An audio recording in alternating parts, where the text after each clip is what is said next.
and there was a lot of pain. But right now is when I'm seeing the necessity of all that pain that I went through.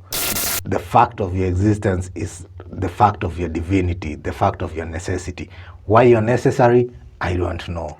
So I fit into very many different definitions that worry this world right now.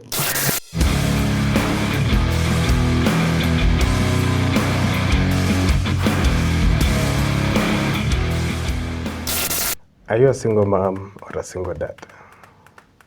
We invite you to bring your kids for a play date with other kids at our kids-friendly cookout, and you also get to meet other single moms and single dads. Now, if you're married, you can also bring your kids and your spouse, or make sure your wedding ring is properly visible so that nobody disturbs you. And lastly, if you don't have kids, but you're looking to date a single mom or a single dad, don't say I never did anything for you. So our cookouts are all about bringing people together. What the people do after that is really up to them. So join us for a guided group cooking event on Saturday, 4th October 2025 from 1 p.m. to 4 p.m. at Saraya Nairobi Kitchen Lab. That's at Masabit Plaza along Ngong Road. Now remember, this event is open to singles, couples, and kids. Now, we can't guarantee love, but we can cook together and see kama kataivana. So quickly grab your tickets to the Essential Cookout using the link below. Thank you.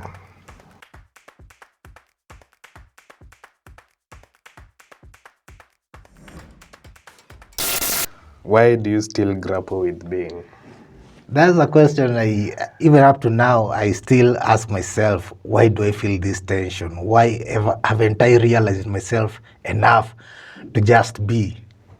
Then, since all these things are happening within existence, I have to settle for the fact that that tension, that grappling is still part of being. It's like, I feel like there's a rest within me that is unmoved, unshaken.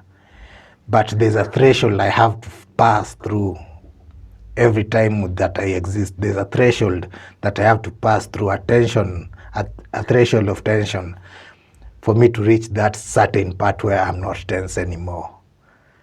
But essentially, I grapple, but I don't identify with it.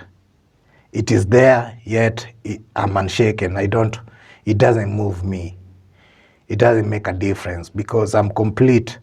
So that tension, whatever it is, for whatever purpose it is, I think its purpose is to refine you more, for me to see more clearly. Yeah, that's the purpose of that tension, more refinement. To me, that's how I think. So that you see more clearly, because you can realize the essence of infinity, but you can't realize the whole of infinity.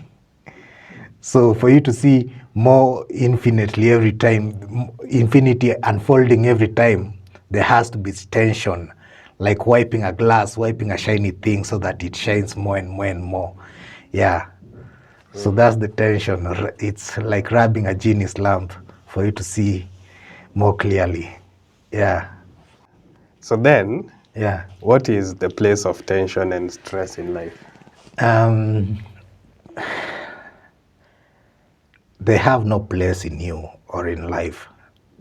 If they're there, the reason why they're there is like they can't, whatever you do in stress or tension, it doesn't make a difference. What must and what will. So you should be, however much you feel these storms coming and going, you should be grounded in your essence because they are not shaking you. Like I said before, they are refining you. It's like they are polishing your eyes so that you can see clearly.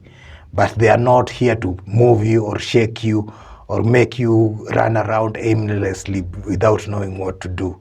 If you know yourself, you already know yourself. Whatever happens, happens because what must happen, must happen. You're just supposed to see more clearly.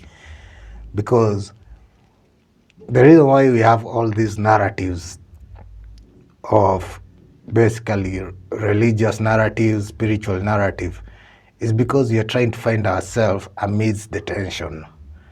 The chaos has always been there, the same way the peace has always been there. So for you to move from the chaos to the peace is why we have these spiritual narratives, to move you from the chaos to the peace. It doesn't nullify the chaos. You understand? Even Jesus says, I have overcome the world. He does not nullify the world. He has just overcome it.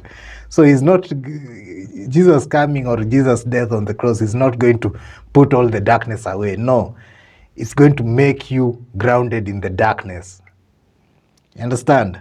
You're going to move through the darkness like light. You are going to be untouched because you're on a rock.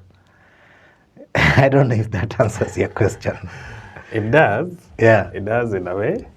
And like you're saying, the chaos and the darkness is not there to be done away with. It's not there to be done away with. And essentially, once you realize yourself as light, there's no darkness. Because all that you used to think of as chaos is just part of life. And they cannot shake you. You used to fear them, but you are light now. Why should you fear them? You know very well who you are. You know there is nothing like duality in the world. You understand? There is the purpose of light is to unify. You know, people in the world have two different kinds of lights. Me, this one I'll call it a false light, the one I'm about to explain. The light where people think material prosperity is the essence of life. That wealth and fame and all these things are what we need, are light, yani, are what we need to look up to in life. Light is something that does not, light unifies. Light has no separation in it. It has no sense of better than or less than. It has no sense of duality. And the light of the world, you find that it establishes people between those who have and those who have not. You understand? And that is not a true light. True light is the one where the rich and the poor live together without seeing anyone being rich or poor. Because it is within the individual. The individual doesn't seek from the rich person, and the rich person doesn't seek justification from the poor person. Everybody is centered within their own light. Understand? So once you are centered within your own light as an individual, no one can move you from there. No chaos can be caused outside you to move you from your essence. So that is what even if those chaos occur, they are just part of being, because at the end of it all, you are crossing a threshold and you will see life more clearly. And life, like we said, is infinitely and unfolding. Yeah, infinitely unfolding. Yeah, that's the word. So there is no point at which we are vilifying the material riches nonetheless. No, I'm not vilifying it. I'm just saying there's no one who is poor and there's no one who is lacking. It's just that the light that we have in the world right now is a light of limitation. It's not an absolute light. That's why we see all this division, all this separation, all these classes, all these prejudices, because the light is not complete. But once it's complete, there's no one who will complain about his place in the world, because that person is not concerned with anything outside himself. He's experiencing life as he is in the moment. So it's not vilifying. I'm just saying that riches and poverty are not narratives of light. They are illusions. They are illusions, because if they could stand on their own, everybody would be complete, and if it were true light, no one would be seeking outside themselves. Like we would not be condemned to seeking. We will be established in being. You understand? Yeah, but right now you find that people are searching, people are looking, They're condemned to search outside themselves. But what we are discussing right now is to bring people back inward and go within and find that light. There's a verse in the Bible that says, I will be your light. And I don't know, it's Isaiah 60. Isaiah 60:19, something like that. That the light of the moon and the sun will not be your light, I will be your light. Because that light is internal.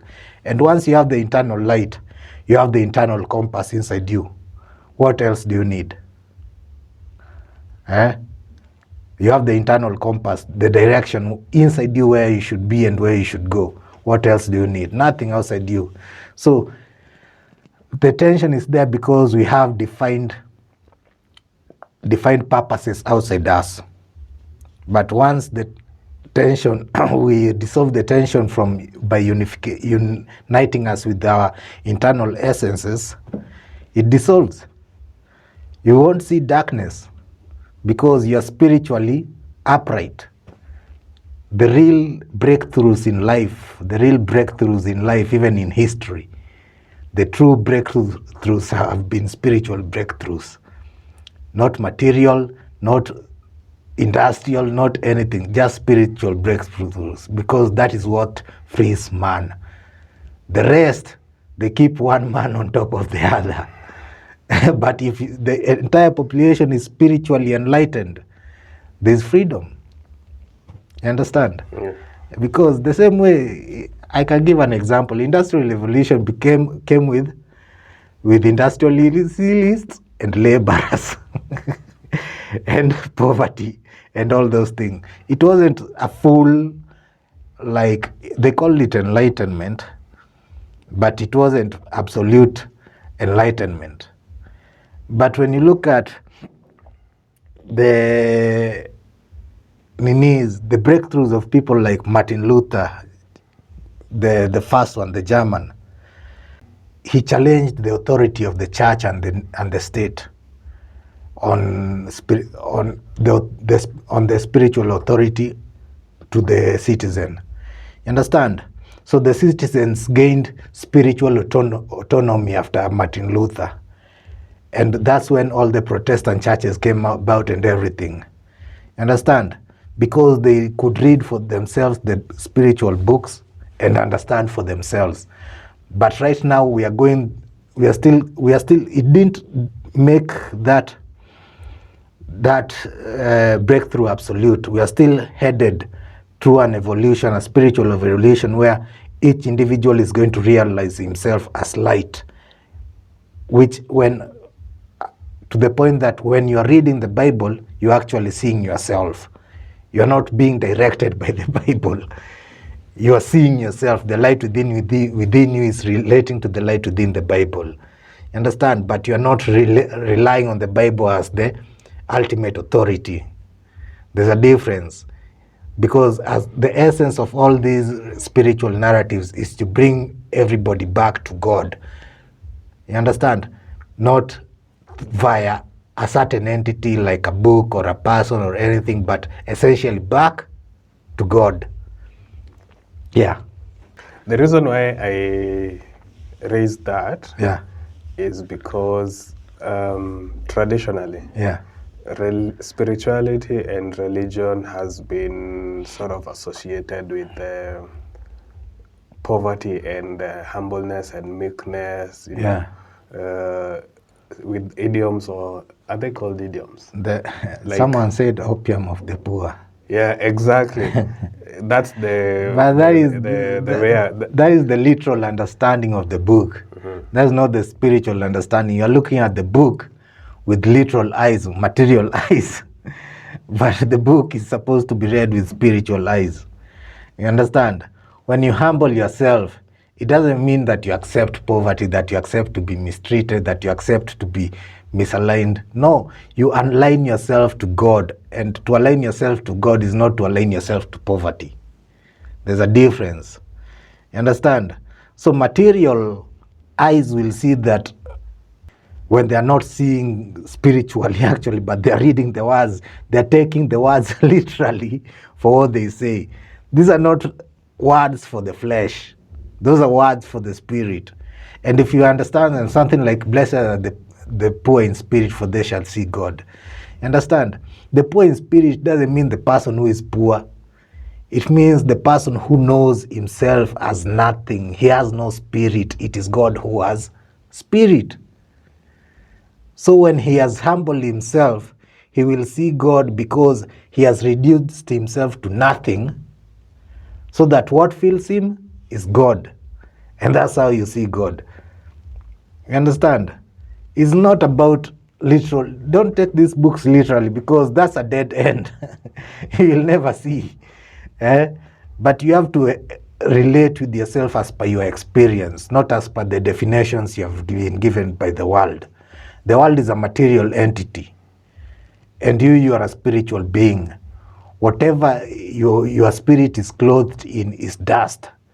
It's just going to rot, but that's not your essence. So when you're reading the Bible, the Bhagavad Gita, the Quran, all these books, look at them with eyes of heaven. Because even me, I'm a Christian, and God says in Isaiah, my thoughts are higher than yours, my ways are higher than yours. The same way heaven is higher than earth. Understand? So spirit is higher than flesh. That's what it means. So when you look at the eyes of the spirit, it means you're looking with the eyes of heaven. You're not questioning. You're not expecting. You know everything is already here. Understand? And you are just being. And in that being, because that it's not something easy to do. You know, I'm just saying these things, and people think it's something too easy to do. It has taken thousands of years for us to be able to articulate these things. You understand? Because, like we've said in previous episodes, we are being created spiritually while living materially. And that is not something simple, because if it was simple, God would have just showed Adam and Eve in the Garden of Eden, this is the spirit, now follow it. But it takes time. You understand? It takes time. So we are supposed to, and this I'm talking from my experience, we are supposed to move from materially seeing the Bible or the Quran or any spiritual book to spiritually seeing it. And that motion is a motion of experience. It's not just a motion of magical happening. Before you move from materialistic point of view to spiritual point of view, it takes, it's not even time, it's experience, a relationship between you and the spirit. Because you're going to read the book materially for some time, then one day you find a spark. I don't know after how many years, you'll find that spiritual spark. And then you'll start growing spiritually like that, until you realize it's all about growth and experience. It's all about being. I'll never finish growing. I'll never completely grow, but I am complete in essence. Understand? So I hope I've clarified. Yeah. Next question. Why are you or we necessary?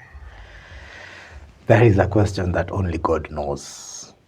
But the fact that you exist, that is the mark of your necessity. The fact that you exist means you are complete, you don't lack, you are not, you don't want. Understand? And that is the fact of your existence, is the fact of your divinity, the fact of your necessity. Why you're necessary, I don't know. But that you exist, I know that is necessity. And you're fulfilling your necessity even now as we speak. Everybody is necessary. If I could talk biblically, you are necessary to fulfill the divine purpose of life. You understand? Like, nothing that happens in life is unnecessary. There's nothing to run away from. It's just how you experience it. And even if it's how you experience it, there are those who experience it consciously and unconsciously, and those who experience it unconsciously. Understand? The one who experiences it unconsciously is being taught, is being shaped by God or the universe. Because nothing that happens to you, however good or bad, is unnecessary. It is meant for your conscious growth, whether you are conscious of it or not. And this I'm talking from experience, because I've moved in this world unconscious, not knowing and questioning a lot. You understand? And there was a lot of pain. But right now is when I'm seeing the necessity of all that pain that I went through. Because without that pain, I couldn't even be able to speak as I speak right now. I won't have that experience, that exposure to know that this is the necessity of everything that we go through life. So when you ask me what is the necessity, what makes us necessary, it is God who makes us necessary. He makes us to be like himself, to understand that his spirit is not something to play around with. It goes through pain. It goes through pain. It takes a lot of struggle and strength. Because right now I can face anything because I'm not identifying with the flesh. I know that anything that comes my way, I can handle it the way I'm supposed to handle it. I just know innately. And back then, that is what used to trouble me. I don't know where I am. I don't know what's coming. And I don't know why I'm feeling this pain. And I'm questioning the spirit in a way that I'm not even aware of it, because I am denying the spirit. It's not there. That's how I used to be. But right now, I've seen the spirit work in me. So there's no way, however the circumstance is, I can identify with the flesh. Because you have experienced the unseen, and you're living from the unseen, and you know that the unseen is more vivid than this material life. So that necessity comes from the unseen. Yeah. Okay, I like that. Final question. Yeah. You've mentioned sense. Sense, yeah. What is sense? Sense. Perception. Perception and conclusion. How do you conclude things? Because when I said sense in this poem, I said that it will all make sense, however much you don't know how it makes sense in the end. Understand? Because there's a lot of, before you come to realization of who you are, there's a lot of wandering. Wandering with the A, not wandering with the O. There's a lot of wandering, like in the desert, in the wilderness, without knowing. Everything just seems to bombard you, and it doesn't make sense. So in the end of it all, after you have crossed the threshold from materiality to spirituality, you see how all that unconscious bombardment shaped your state of being. Because the point we are trying to do with this podcast is to shift people's state of beings from wandering to rest. Right now, my state of being is very different. I did a project called My State of Being in 2021 of paintings and everything. And it, as much as it was conscious and self-aware, it was very painful. It had a lot of pain in it. And if you tell me right now to do the same project, it will be a very different thing. It will be a very different narrative. And that shift is what we are looking for everybody else in the world. Because you are being made, we are being made, and you can't forgo the process of being made. You can't forgo the process of being made. Sindio?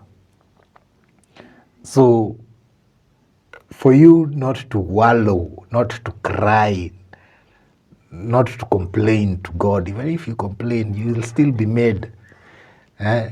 But you still be. Right now, I'm seeing the point of everything happening in my life. If you look at me, you'd call me like, I don't know, I fit into very many different definitions that worry this world right now. I feel in very many titles that worry this world, but they don't worry me right now because somehow I know where I'm going. Even if I don't know how it's going to be, but I'm settled. And if I were not conscious, I would be wallowing trying to make things, to make ends meet, but it would all not make a difference. I'll still be like this. Understand? Because the way God works, it's unhurried. You can't, what I wanted to say, you can't adapt the universe to yourself. You have to adapt to the universe. And like the fire of alchemy, if you decide you want to, let's say right now I'm 36 years old, I want to turn lead into gold. And that means you hasten the evolution of lead so that it becomes gold, because gold is the most evolved metal. And that is putting that lead in fire, constant fire until it turns into gold. Do you know how patient you have to be? Like the stars? You have to be very patient and attentive to that fire so that it doesn't go down. You have to keep the fire burning. And as you keep the fire burning, the change is not only in you, the change is not only in the fire, in the lead that is transforming in the fire. The change is also in you, because you are dedicated. That's why you find that in the book of Leviticus, or I think it is Leviticus, Aaron is told to keep the fire in the altar burning. Keep the fire in your heart burning. It's not supposed to go off however dim it seems. You understand? You're supposed to be constantly conscious, because that's your being. And that's the essence of a relationship with the Spirit. Constantly conscious. There's no interval between, now let me rest from God. No, it is all the time. That is your essence. So when you walk in this world constantly conscious like that, you're tending to the fire of being. Nothing, no chaos around you can distract you from that fire. And that's when you realize that all else is nothing. And when you realize that all else is nothing, you live from the depth from the core of being. You live from God. And essentially you have become like God because He fills you. And that is the essence of what we are supposed to be, to me. That is the essence of how we are supposed to be. Nothing can move you from that fire, because in the end of it all, when the lead has turned into gold, there's no going back. There's no going back, because there's no worry. You've realized that you have kept the fire burning for all those years until the lead turned to gold. And the gold is the philosopher's stone. That gold turns every metal into gold, and it has what is the liquid elixir, the elixir of life, the one that is the fountain of youth in alchemy, where if you drink it, it cures all diseases and gives you youth and long life and everything. So those are the results of turning lead into gold materially. So what does it do to your soul if it does that to your material life?